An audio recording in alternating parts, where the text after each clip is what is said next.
കുറച്ച് മാസങ്ങൾക്ക് മുമ്പാണ് എടക്കൊച്ചി ആൽഫ പാർസൽ സെൻറ്ററിൽ നിന്ന് ആശീർമോനിലേക്ക് വരികയാണ്. ഇപ്പോൾ ഒരു ഒഫീഷ്യൽ മീറ്റിംഗ് കഴിഞ്ഞാൽ വരുന്നത്. അതുകൊണ്ട് കാസിക്കിലാണ് ഒരു ഊബർ എടുത്താണ് വന്നത്. ഇപ്പോൾ ഇത്തിരി ദൂരമുള്ള യാത്രയാണ്. അപ്പോൾ ഞാൻ ഡ്രൈവറുമായിട്ട് ഇങ്ങനെ പരിചയപ്പെട്ടു. അദ്ദേഹം ഒരു 19 വയസ്സ് കാണും.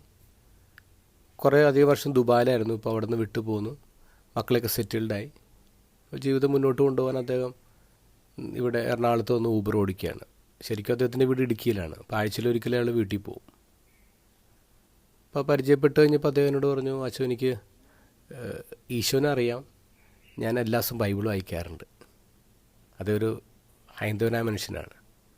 അപ്പോൾ അദ്ദേഹം പറഞ്ഞു, ഞാൻ ദുബായിലായിരുന്നപ്പോഴാണ് ഇങ്ങനെ പ്രാർത്ഥനാ ഗ്രൂപ്പിലൊക്കെ പോകുമായിരുന്നു, ബൈബിളൊക്കെ കൂടുതൽ പഠിച്ചു. ഇന്നും ഞാൻ എല്ലാ ദിവസവും അരമണിക്കൂർ ബൈബിൾ വായിക്കും. ഇങ്ങനെ അത്ഭുതത്തോടെ കേട്ടിരിക്കുക. എന്നിട്ട് അദ്ദേഹം പതുക്കെ എന്നോട് സംശയങ്ങൾ ചോദിക്കാൻ തുടങ്ങി. ബൈബിളുമായിട്ട് ബന്ധപ്പെട്ട സംശയങ്ങൾ ചോദിക്കാൻ തുടങ്ങി.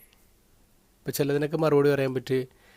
അദ്ദേഹം ഓരോ ബൈബിള് വാക്യങ്ങൾ ഇങ്ങനെ വളരെ അനായാസമാണ് ഇങ്ങനെ കോട്ട് ചെയ്യുന്നത്. എന്നോട് പറഞ്ഞു, വെച്ചാൽ 2 പീറ്റർ 3-ാമത്തെ അധ്യായത്തിനെ അറിയാലോ. അപ്പോൾ ഞാനിങ്ങനെ വിളിക്കുകയാണ്. കാരണം നമുക്ക് ബൈബിളൊക്കെ നമ്മൾ വായിച്ചിട്ടുണ്ടെങ്കിൽ കൃത്യമായിട്ട് ഇന്നടത്താണ് വേഴ്സ് എന്നൊക്കെ അറിയത്തില്ല. ഇപ്പോൾ പൗലോസിൻ്റെ ലേഖനമാണെങ്കിൽ കുറച്ചൊക്കെ പറയാമായിരുന്നു, പക്ഷേ ഇതൊട്ടും അറിയത്തില്ല. അദ്ദേഹം ആ വാക്യം പറയുമ്പോൾ നമ്മൾ കേട്ടിട്ടുണ്ട്, പക്ഷേ കൃത്യമായിട്ട് പ്ലേസ് ചെയ്യാൻ പറ്റുന്നില്ല. അപ്പം ഞാനിങ്ങനെ അത്ഭുതപ്പെടുകയാണ് ഈ മനുഷ്യൻ്റെ അറിവിനെക്കുറിച്ച്. പിന്നെ സ്വയം ഒരു നാണം തോന്നി തുടങ്ങി. കാരണം 10 വർഷം സെമിനാരിൽ 21 വർഷം വൈദികനായിട്ട്, എന്നിട്ട് എനിക്ക് എന്തുമാത്രം ബൈബിൾ അറിയാം. ഈ മനുഷ്യൻ നമ്മളെ തോൽപ്പിക്കുകയാണ്, നമ്മുടെ അറിവില്ലായ്മയെക്കുറിച്ച് ബോധ്യപ്പെടുത്തിക്കൊണ്ടിരിക്കുകയാണ്. ശരിക്കും ആ ഊബർ യാത്ര ഒരു തിരിച്ചറിവിൻ്റെ യാത്രയായിരുന്നു.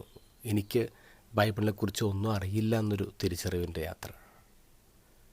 ഇന്നത്തെ ഗോസ്പലിൽ ഫിലിപ്പോസിനോട് ഈശോ പറയുന്നത്, ഫിലിപ്പോസ്, ഇത്ര നാളെ ഞാൻ നിൻ്റെ കൂടെ ഇരുന്നിട്ട് നീ എന്നെ അറിയുന്നില്ലേ? ഈശോ ഇത് വളരെ പേഴ്സണലായിട്ട് എന്നോട് ചോദിക്കുന്നല്ലോ തോന്നുന്നുണ്ട്. ഇത്ര നാളെ ഞാൻ നിൻ്റെ കൂടെ നടന്നിട്ടും നിനക്കെന്നെ അറിയില്ലേ? ചില ഊബർ യാത്രകൾ ആവശ്യമുണ്ട്.